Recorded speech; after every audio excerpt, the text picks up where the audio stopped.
Nipah virus కేరళలో మళ్ళీ ప్రబలుతోంది. ఈ మధ్యలో అంటే లాస్ట్ వీక్ ఇప్పుడు 2 ప్రాణాలు బలిగొంది.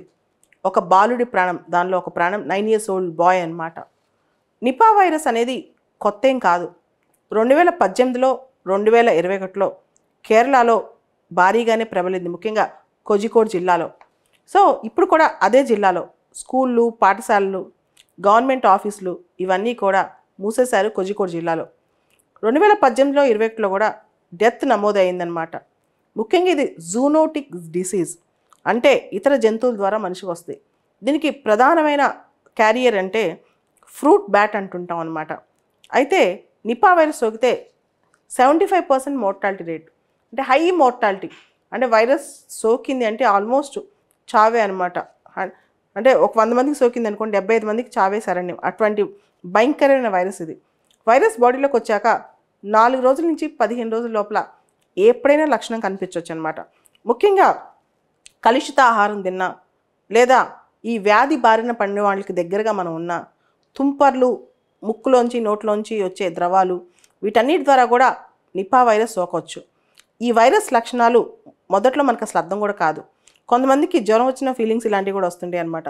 ముఖ్యంగా ఫీవర్, హెడేక్, డ్రౌజీ, నిద్ర వస్తున్నట్టు, మెంటల్ కన్ఫ్యూజన్, కోమాలో, ఫైనల్గా చావు కూడా రావచ్చు అనమాట. అటువంటి భయంకరమైన వైరస్ నిపా వైరస్. ముఖ్యంగా ఇది ఎనిమల్స్ వల్ల, ముఖ్యంగా ఫ్రూట్ బ్యాట్స్, పిగ్స్ వల్ల వస్తుంది. అంటే ఎనిమల్స్ నుంచి హ్యూమన్స్కి వస్తే, ఎనిమల్ టు ఎనిమల్కి వస్తే ఈ విధంగా. అదేవిధంగా ఈ వ్యాధి బారిన సోకిన పడే వాళ్ళ దగ్గర నుంచి కూడా మనకి అంటొచ్చు అనమాట.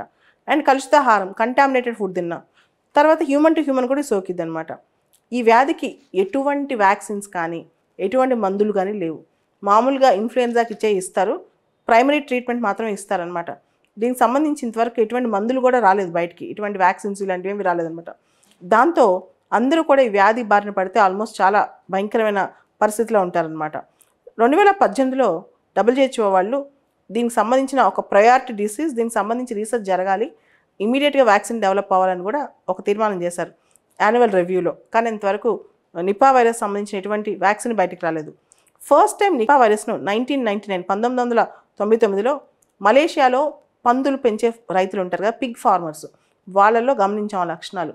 మలేషియాలో 1999 పందులు పెంచే ఫార్మర్స్, పిగ్ రైతులు, పిగ్ కల్టివేటర్స్ దగ్గర చూసాం అనమాట.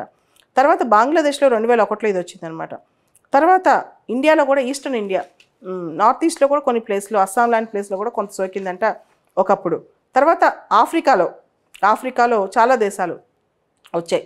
తర్వాత మనం చూస్తే Cambodia, Ghana, Indonesia, Madagascar, Philippines, ఈ ప్రాంతాల్లో కూడా వచ్చిందనమాట.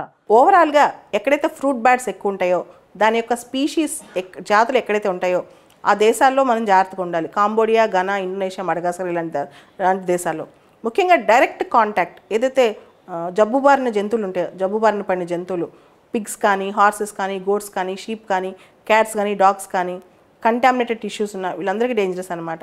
సో ఇండియాలో, బంగ్లాదేశ్లో కూడా ఈ డిసీజ్ చాలా సందర్భాల్లో తగిలిన దాఖలాలు ఉన్నాయి. ఈ వైరస్ అనేది హ్యూమన్ టు హ్యూమన్ ట్రాన్స్మిషన్ కూడా చాలా ఎక్కువ. ముఖ్యంగా ఫ్రూట్ బ్యాట్స్ టచ్ చేసిన ఫ్రూట్స్ని, ఫుడ్ ప్రోడక్ట్స్ని టచ్ చేస్తాయి.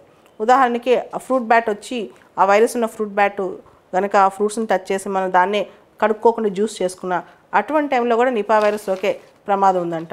ఈ వైరస్కి మందు లేవు కాబట్టి ముఖ్యంగా డాక్టర్స్ అడ్వైజ్ చేసేది ఏంటంటే మాస్కులు వేసుకోవటం, చేతులు శుభ్రంగా కడుక్కోవటం, పరిసరాలు శుభ్రంగా పెట్టుకోవటం, ఎక్కడైనా ఇలా ఇన్ఫ్లుయెన్జాస్, వైరస్లు, దగ్గులు, తుమ్ములు ఉన్నప్పుడు తుంపర్లకు దూరంగా ఉండటం, కొంచెం సేఫ్ జోన్లో ఉండటం, ఈ వరకే మార్గాలు. నిపా వైరస్ సోకకుండా చూసుకోవడమే మంచిది.